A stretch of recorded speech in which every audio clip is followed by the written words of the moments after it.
Perkenalkan, nama saya Yesiliana Putri dengan NIM 211FI03012. Di video kali ini, saya akan menyampaikan mengenai upaya pemberantasan korupsi. Ada yang mengatakan bahwa upaya yang paling tepat untuk memberantas korupsi adalah dengan menghukum seberat-beratnya pelaku korupsi. Dengan demikian, bidang hukum, khususnya hukum pidana, akan dianggap sebagai jawaban yang paling tepat untuk memberantas korupsi.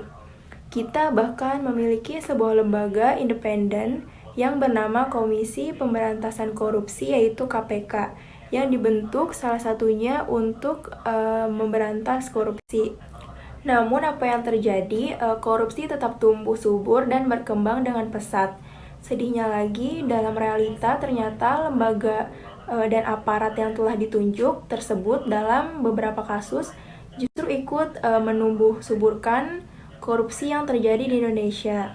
Ada pula pendapat yang mengatakan bahwa bekal pendidikan, termasuk pendidikan agama, memegang peranan yang sangat penting untuk mencegah korupsi. Benarkah demikian? Yang cukup mengejutkan, negara-negara yang tingkat korupsinya cenderung tinggi justru adalah negara-negara yang masyarakatnya dapat dikatakan cukup taat beragama. Ada yang mengatakan bahwa untuk memberantas korupsi, sistem dan lembaga pemerintahan serta lembaga-lembaga negara harus direformasi. Reformasi ini meliputi reformasi terhadap sistem, kelembagaan maupun pejabat publiknya. Ruang untuk korupsi harus diperkecil, transparansi dan akuntabilitas serta akses untuk mempertanyakan apa yang dilakukan pejabat publik harus ditingkatkan. Penting pula untuk membentuk lembaga independen yang bertugas untuk mencegah dan memberantas korupsi. Lembaga ini harus mempertanggungjawabkan apa yang dilakukannya kepada rakyat. Ruang gerak serta kebebasan menyatakan pendapat untuk masyarakat sipil harus ditingkatkan juga, termasuk di dalamnya mengembangkan pers yang bebas dan independen. Salah satu cara untuk memberantas korupsi adalah dengan membentuk lembaga yang independen yang khusus menangani korupsi. Sebagai contoh, di beberapa negara didirikan lembaga yang dinamakan Ombudsman. Lembaga ini pertama kali didirikan oleh Parlemen Swedia pada tahun 1809. Peran lembaga ombudsman yang kemudian berkembang pula di negara lain, antara lain menyediakan sarana bagi masyarakat yang hendak mengkomplain apa yang dilakukan oleh lembaga pemerintah dan pegawainya. Selain itu, lembaga ini memberikan edukasi pada pemerintah dan masyarakat, serta mengembangkan standar perilaku bagi lembaga pemerintah maupun lembaga hukum yang membutuhkan. Salah satu peran dari Ombudsman adalah mengembangkan kepedulian serta pengetahuan masyarakat mengenai hak mereka untuk mendapatkan perlakuan yang baik, jujur, dan efisien dari pegawai pemerintah.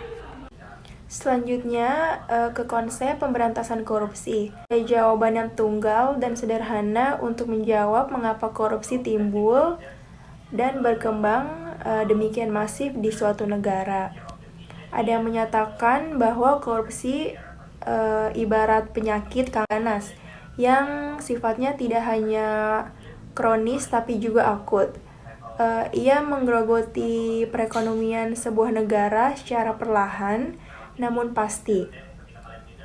Penyakit ini pada semua aspek bidang kehidupan masyarakat sehingga sangat sulit untuk diberantas. Perlu dipahami bahwa dimanapun dan sampai pada tingkatan tertentu, korupsi memang selalu ada dalam suatu negara atau masyarakat. Dari pernyataan ini, dapat dipahami bahwa sangat penting untuk menghubungkan strategi atau upaya pemberantasan korupsi dengan melihat karakteristik berbagai pihak yang terlibat serta lingkungan di mana mereka bekerja atau beroperasi. Tidak ada jawaban, konsep ataupun program tunggal untuk setiap negara atau organisasi. Ada begitu banyak cara atau upaya yang kesemuanya harus disesuaikan dengan konteks masyarakat maupun organisasi yang dituju. Setiap negara, masyarakat maupun organisasi harus cara mereka sendiri untuk menemukan solusinya. Telah dipaparkan bahwa upaya yang paling tepat untuk memberantas korupsi adalah dengan memberikan pidana atau menghukum seberat-berat korupsi. Dengan demikian, bidang hukum, khususnya hukum pidana, akan dianggap sebagai jawaban yang paling tepat untuk memberantas korupsi. Benarkah demikian? Mungkin itu saja yang bisa saya sampaikan. Mohon maaf bila ada kata-kata. Terima kasih. Wassalamualaikum warahmatullahi wabarakatuh.